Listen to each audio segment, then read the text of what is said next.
Ta-da!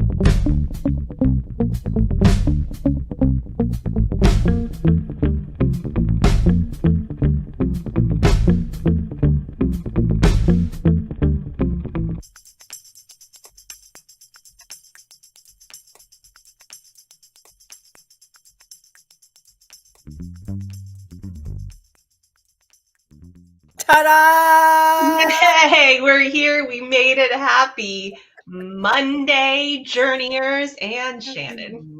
Happy Monday, Journeyers and Emily. Oh my gosh, and Charlotte. Hello, happy Monday to you. And whenever you are enjoying our time, happy whatever day it is in your time continuum. In your like branch of time. Right? Happy that day. I hope it's going well for you. We are here. It's the last month. It's the first Monday of the last month of this year, 2022. Oh no.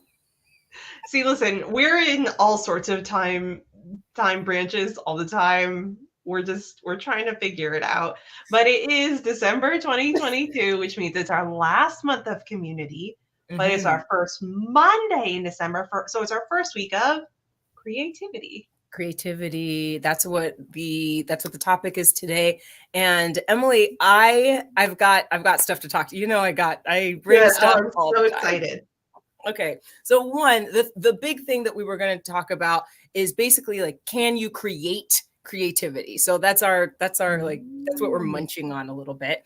And how that is showing up in my life these days is this. You and I actually had a conversation recently about, I think they're called desktop organizers, right? So, right, there's this way out there. I think I was talking to Charlotte about it too, but there's this way that people are organizing their desktops. Maybe not just some people, but you can get a template that has, a cute little calendar in one side and then a space for all your I'll show you actually because I can share my screen, but a space for all your, what do you call it? Files, a space for maybe your time clock, things like this. And you can get all sorts of apps and all these things.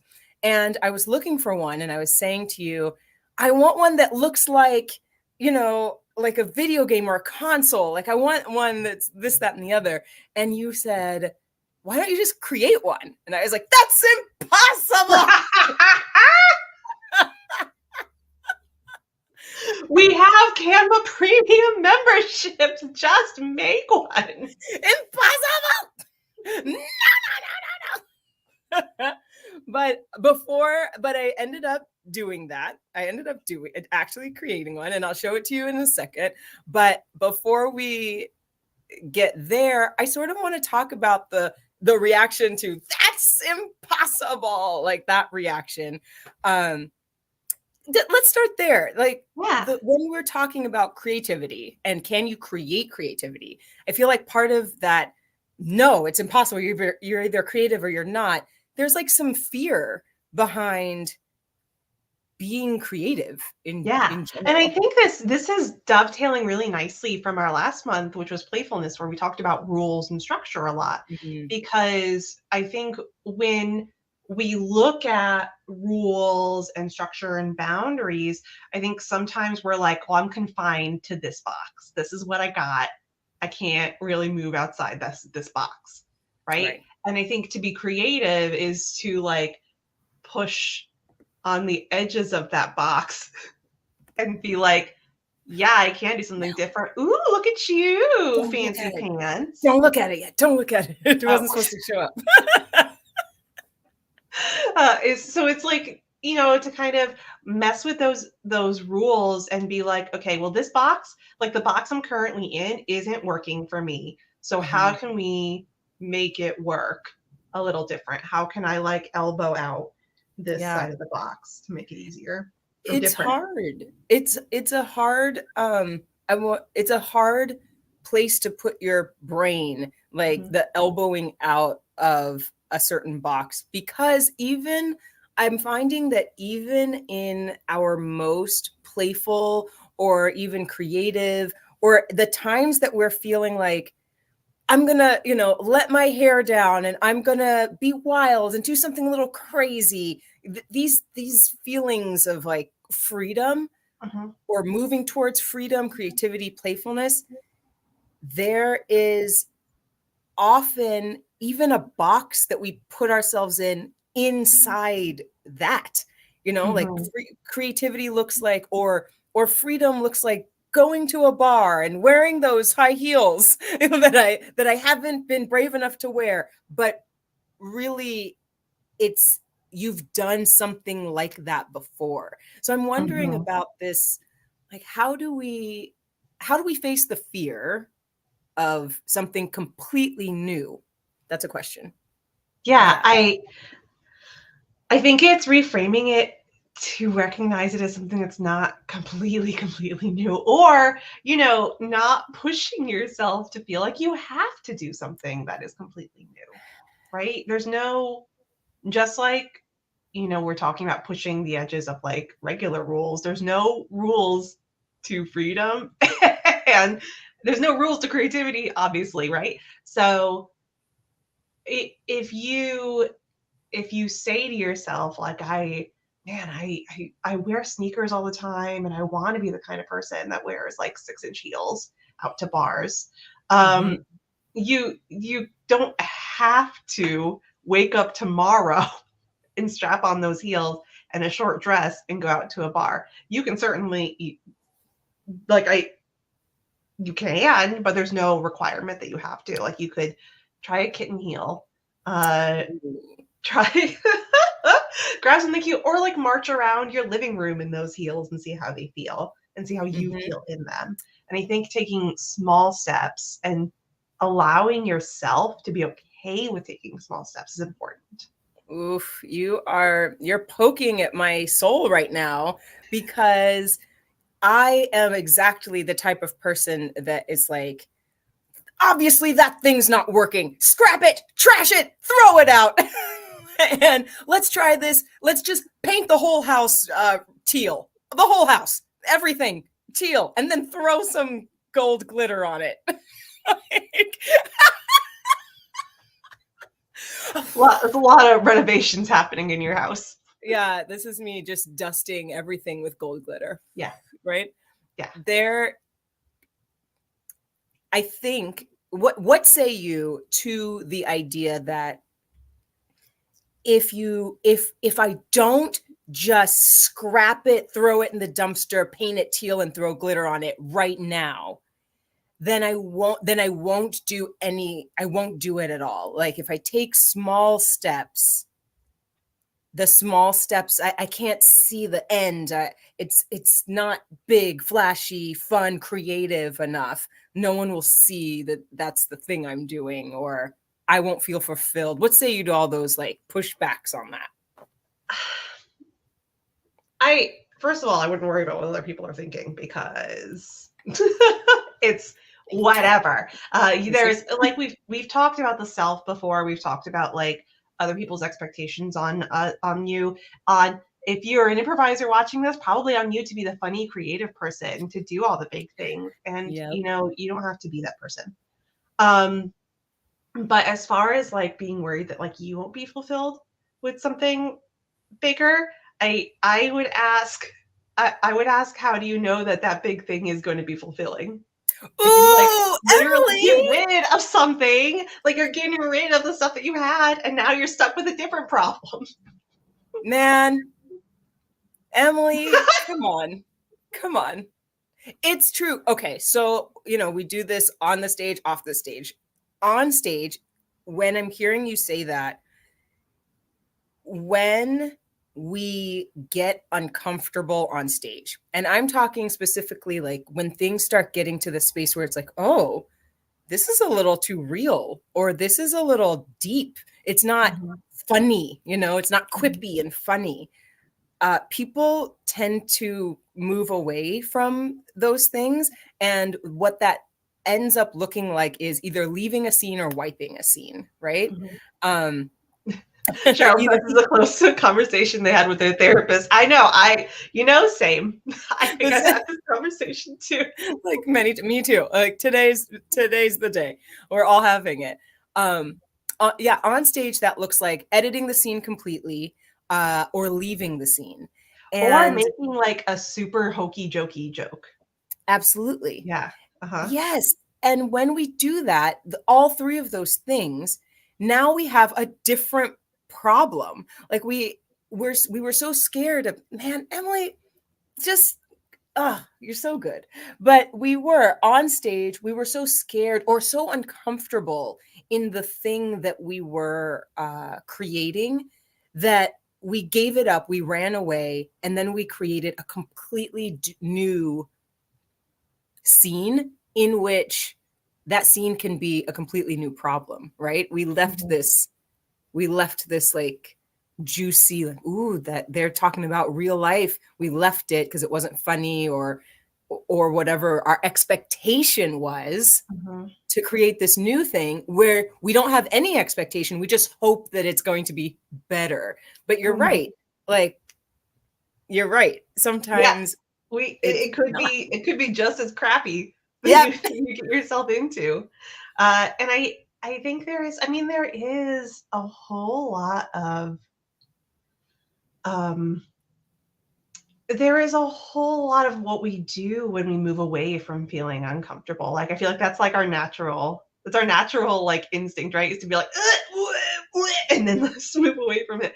And I think it's hard and it's challenging to recognize our discomfort and kind of like sit in it for a second. Mm-hmm. And I think that's like one of the hardest things of the human experience is us sitting in our discomfort, right? Right.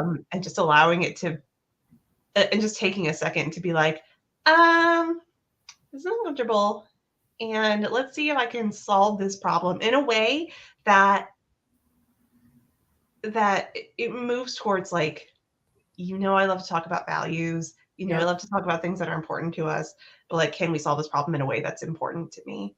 Yeah. Rather than just for the sake of getting away from the thing. Right. Another way that that shows up on stage, or how about this? When I like to coach my improvisers to recognize when something valuable has been said. Things like, and anything that sounds like, when I do that, it makes me sad, or or why would I do that? No one listens to me anyway. Any I know it's but I've heard these things like on stage, Yeah. but they're usually, the tone isn't that way. It'll be something like, why would I do that? No one listens to me anyway. Uh-huh. And it has that like lighter tone. And I coach my improvisers to really listen to the words and then to be silent around that offer. We call them offers. If you're an improviser, yes, these are offers, right? When an improviser says something, that is an offer. We take it, we yes and it sometimes, and we move on. But when we are silent around an offer like that, it directly correlates to what you're talking about, which is sitting in the discomfort, right? Just sitting in it quite literally gives you space and time, so that in the scene, it's okay to just stay there. And then you actually have like, okay, how do I want to respond to this person who just said offhandedly, no one listens to me anyway? How do I want to respond to that? And then off stage, what is the thing that we're saying offhandedly? I'll never be able to do that. Like, okay, maybe we just sit in that thought process. Because the little tiny bit extra is, when we do sit in that thought process, it does allow us to be creative in the answering of the question or the problem or whatever. Right, exactly. Because if you ask something like why, right? Like, and let's take the offstage example of you saying, I could never make my own desktop. And if I were to ask you why not, that could lead you down to like, I don't, well, what would your answer be? Why, think back to you a week ago, Shannon. Why can't you make your own desktop? Right. Yeah. Great question, Emily. This is Back in the time stream. Mm-hmm. Yes, in the time stream in the past. Emily is asking, well, why can't you make your own? And I actually answered that question, and I desktop organizer, and it was like, there are so many other people have already done it. Obviously, someone has done it better than I could do it, since I've never even heard of this concept. So, and I'm sure it would just take me too much time, or it would be too hard, whereas it's already been done. So I might as well take the idea of somebody else. Which, man, which is an option, right? yes. Mm-hmm. But if you find something like, you find something, well, what if it's not perfect? Like, what not, maybe not if it's not perfect, but what if it doesn't exactly suit your needs? Right. What if it doesn't suit my needs? Then what? And now we're in that space that you were talking about a moment ago, which is, now we're dealing with another problem. And it doesn't have to, I'm sure that there's another word, not problem, but what were you said, maybe you won't be fulfilled. That, yeah. like, yeah, you're like, yeah, because when that was one of the fears that you're talking about, like, if you if we take small steps, that it won't be fulfilling. But what if what if your quick fix isn't fulfilling? Right. So like, what if your quick fix of like, well, I'll just Google this thing, and that's not fulfilling? Like, that could be an option, right? You could very well type in a quick Google thing and you could find the perfect thing, or you could not. And then what? Right. Yeah. And now we're in this space where we have to be creative anyway, right? Either we get rid of this idea, which now is a good time to show you what I came up with. Either we get rid of this idea, or we create it ourselves. Yeah, I like that. I like your bunny. I know. In my head, I was like, it's like I'm looking out of my spaceship, like, it's what do you call that? Not your mirror, windshield, but like windshield. Exactly. Yeah. And what do I have? It's got a little bunny. Yeah, you got little charms hanging down. Yeah, exactly. And like, you kind of like merged, my guess is you merged both solutions, right? You probably used the images that you Googled as inspiration for this. I mean, there's also options of, you could download it. You could have downloaded something else that you saw and added to it. Which, again, both of those are small steps to take. They're not giant leaps. You didn't just like open up a blank page and be like, now I'm going to make magic. Correct. You take one step at a time, dude. Yeah. I love it. Bye little thing. It's my guy. It's not completely, it's kind of completely done, actually. It's done. It's the thing. Yeah, this take small steps is when we are practicing or rehearsing or in our groups for improv. That's what rehearsals look like, right? And people are always asking us, well, how do you rehearse improv? You can't rehearse if it's off the top of your head. And get out of here. Go away. We're practicing skills. Exactly. And that's exactly what we're doing. We're practicing skills. We're practicing when we play little games like one word at a time story, or phrase at a time. Like when we play things, you can say one word, or you can say one sentence, or these types of building stories. We're practicing the listening to what came before and adding something small so that someone else can add, and we can fill out a whole story, right? And when we take that lesson and that skill and we apply it to what we're talking about now, creativity, it's like, what is the problem? problem? What is the issue? What is the thing we're trying to solve? And what is something small that we can add onto that? We're practicing that. What is something small we can add on or tackle within the problem so that we can get to a desired result? Specifically, you know, when we're talking with you, Emily, it's something that we value. What can we do? And that's the skill that we're practicing when we are practicing improv. I mean, we are practicing thousands of skills, but that's one of them. It's one of many. This would be a very boring channel if we had one skill. I know. We're practicing one skill. This is the only skill we ever talk about. Building an entire company based on one skill. But yeah, I think the other important thing to note when we're talking about how to tackle the thing is trying something that maybe isn't as obvious necessarily. I think when we're thinking about creativity, it might not be the same thing you've always done, right? Generally, when we're thinking about creativity, we think about something different. But different doesn't mean like wildly different. Different could mean something adjacent, something similar. Right. To a way you've always done it before. Yeah. And when we do those like adjacent small things, it's important that we pat ourselves on the back, right? Like it's really important that we pat ourselves on the back and give ourselves the thumbs up and good job. I did something towards the thing that I value, because it can feel like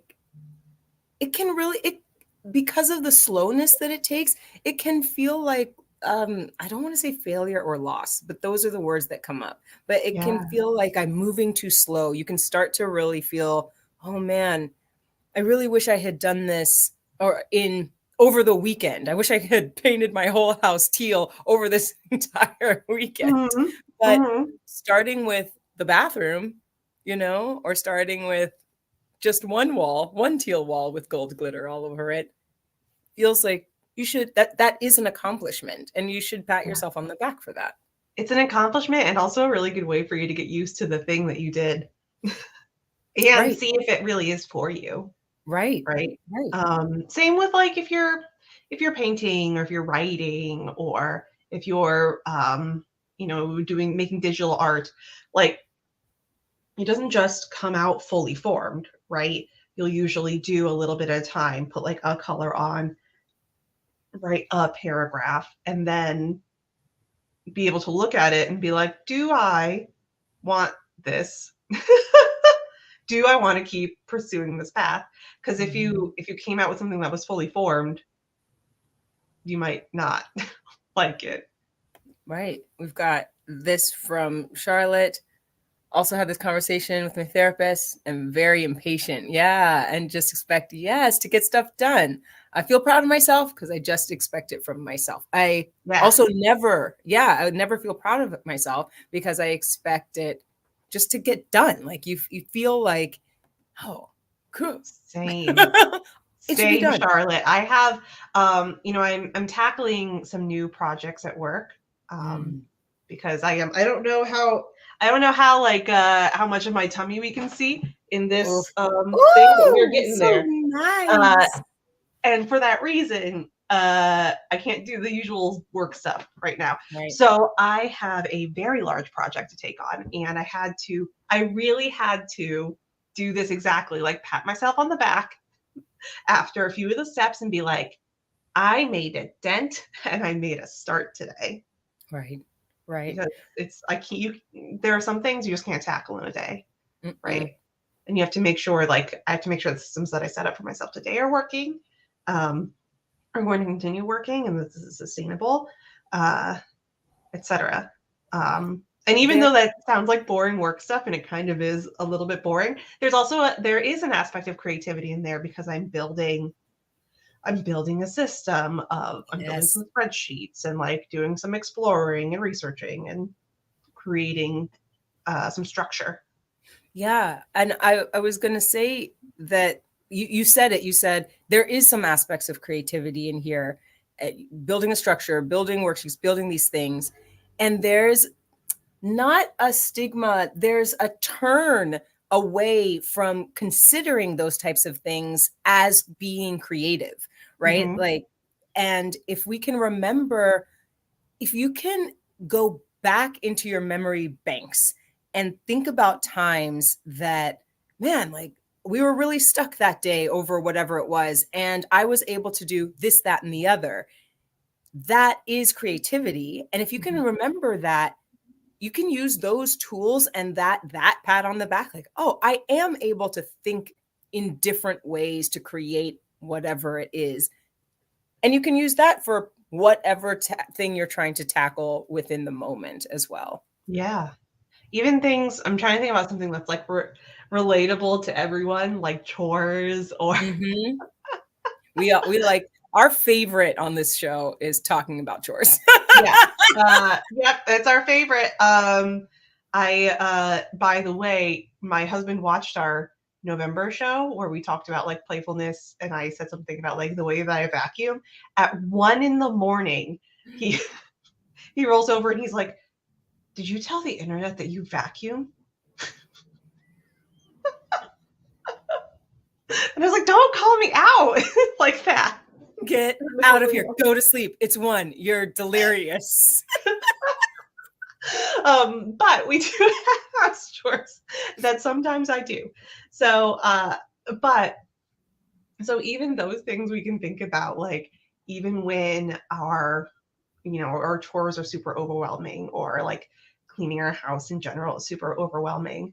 Um, we can be okay with just like little things at a time, Yeah. right? We can be okay with folding 1 load of laundry today. Right. And Yeah. not cleaning everything. You hear that? Be okay with it. I did 1 load, so deal. I helped fold those pants today, and again, and actually, this is this is where some creativity does come in, because you might be thinking about like the structured rules of how to complete certain chores, right? Like you gather all your laundry and you do X, Y, Z, but you can maybe push the boundaries of what that means in order to make it work for you. Standing sucks for me right now, standing for long periods of time. So I sit on my bed to fold laundry, and that's fine. Just like that's a little bit, it's not something crazy. I'm not doing laundry. I'm not like throwing it in the air and expecting it to be folded. I'm just doing a little thing to make it a little bit easier and more tackleable. Mm-hmm. Yeah, this is what we learn when we are practicing improv. We learn that there are many ways to get from the beginning of something to the end of something. And you and I right now are talking about chores, but really you could talk about anything that you're trying to bring into your life. Oh, I'm trying to cook more. Like, what is the creative way or another way that we can get from I want to cook more to actually cooking more? And it's not always, I guess I'll have to look in a cookbook, go to the grocery store and cook. Like, it doesn't always have to be that way. It could be. Now I have to meal plan 7 days a week. That's too much. Yeah, that's too much. Our recipe. It's too much. That's how I get a teal house. That's what I'm like. That's dumpster. Put it in the dumpster. Get it on fire. Teal house, gold glitter, go. You don't need that. That's right. Look at us right on time. Look at us. Right on time. It is 29 minutes, everyone. So this month we got some stuff coming up. We do not have a live show this month because we are celebrating holidays. But we do have workshops coming up. If you're in Austin, we have drama therapies coming up this weekend. And Shannon's in-person attunement focused improv is coming up, I believe, later in the month, on the 18th. On the 18th. Yeah. Yeah. And then we have Anywhere in the World That You Are in the last week of December, in your post-Christmas, you're full of chocolates and stuff. We're doing a class on the 27th, and then we have our Discord Journeyer chat the next day on the 28th. Yes. So lots of stuff happening. Journeyer chat was super fun. So I suggest that you join us Me and Emily and anyone who is on our staff and is available will be there. You can ask us questions, chat about it. Thank you so much, Charlotte, for coming the last Journeyer chat we had. You were great. Always an amazing addition. So you too can join us on Discord. Mm-hmm. And so we hope to see you there. And we also hope to see you on and off the stage. Goodbye. Bye.